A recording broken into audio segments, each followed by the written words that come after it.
নীল নকশার বাস্তবায়ন তারা আরো করবে।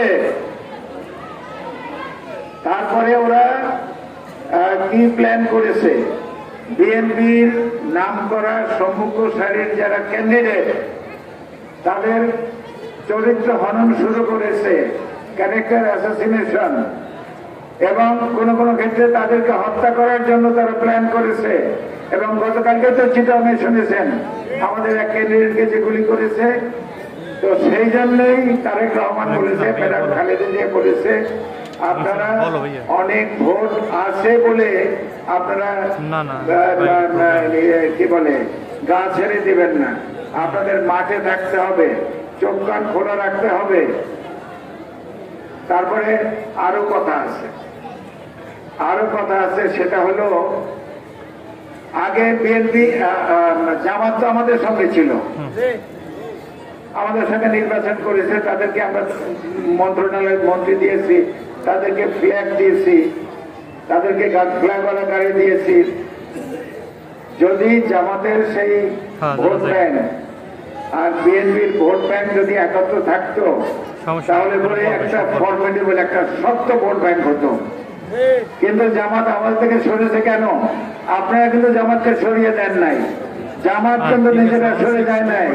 ওই ভারতীয় প্রপাগান্ডা, ওদের কনস্পিরেসি, ওদের ষড়যন্ত্র এদেরকে সরিয়ে দিয়েছে। আর ওদের ওই কনস্পিরেসির আরেকটা অংশ হলো বিএনপিকে দুর্বল করার জন্য, বিএনপিকে দ্বিধা বিভক্ত করার জন্য কাজ করেছে, যেটা তো আমরা এইখানেই দেখতে পাচ্ছি। বাংলাদেশের 64 জেলার মধ্যে বিএনপির মধ্যে যত বেশি কোন্দল না আছে, তার চাইতে বেশি কোন্দল এই পটুয়াখালীতে আছে। আমার যে মানে রাজনৈতিক ভাইয়েরা আছেন যারা ডাইরেক্টলি রাজনীতি করেন, তারাই আপনাদেরকে বলবে যে আমাদেরকে বিএনপিকে দুর্বল করার জন্য যাদের হাতে বিএনপির হাইকমান্ড দায়িত্ব দিয়েছিল তারা কোন কোন অপকর্মটা করে নাই। চাঁদাবাজি বলেন, টেন্ডারবাজি বলেন, এই কথাগুলো তো আগেও বলছি, আর বলা উচিত না। এই কোন কাজটা তারা করে নাই? খালি আপনাদের খেদমত করা ছাড়া বাকি আকাম সব করছে। আর তারা যদি 100 টাকা কামাই করে, মাত্র 10 টাকা এখানে রাখে, 90 টাকা বিদেশে পাঠিয়ে দেয়।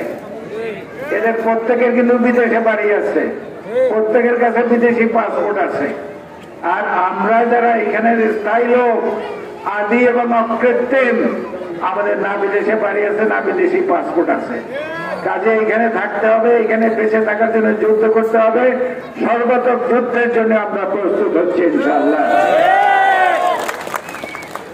তো এখন কয়েকদিন আগে, 2 দিন আগেও আমরা যে মিটিং করেছি এটা ছিল জনসভা। পরশুদিন রাত্রে যখন ক্যান্ডিডেট ডিক্লেয়ার হয়ে গেল, তখন থেকে এটা হয়ে গেল নির্বাচনী জনসভা। কিন্তু এই জনসভা, আমাদের এখানে জনসভা কিন্তু আজকে নির্বাচনী জনসভা। কাজে এর আগে যে বক্তারা বলছে তারা নির্বাচনের কথা বলছে, আমিও নির্বাচনের কথা বলছি। আপনাদেরকে চোখ কান খোলা রাখতে হবে। স্কুল, কলেজ, মসজিদ, মাদ্রাসা সব জায়গায় আপনাদের লোকজন থাকতে হবে। আর আমার বোনরা যারা বাম দিকে বসে আছে তোমাদেরকে বলে দেই, বাংলাদেশে কিন্তু 50% পুরুষ, 50% মহিলা। তোমরা 50%, তোমাদেরকে বাদ দিয়ে বাংলাদেশে এক পাও আগাতে পারবে না। কাজে তোমাদেরকে জিজ্ঞাসা করুক আর না করুক, তোমাদেরকে টিম করতে হবে, ছোট ছোট টিম করে মাঠে নামতে হবে, বিভিন্ন বাড়িতে যেতে হবে, টুকটুক করে দরজায় নক করবা এবং বলবা আপা একটু নামাজ পড়বো। তোমরা যখন বলবো নামাজ পড়বো, সঙ্গে সঙ্গে দরজা খুলে দেবে, যায় নামাজ দিবে, তোমাদেরকে জন্য একটু চা বানাবে। খেয়ে আসার সময় বলে এসো যে আপা আপনার হাজবেন্ড যেখানেই ভোট দিক না দেখে আপনার ভোটটা আমাদের বিএনপিকে দিয়ে বলতে পারবে।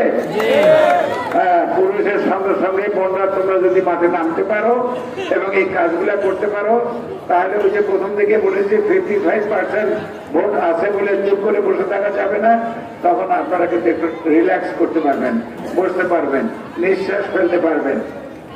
তো অনেক কথা বলেছি, আমার বক্তব্য আমি গুটিয়ে নিয়ে আসছি। আমি আপনাদের সন্তান,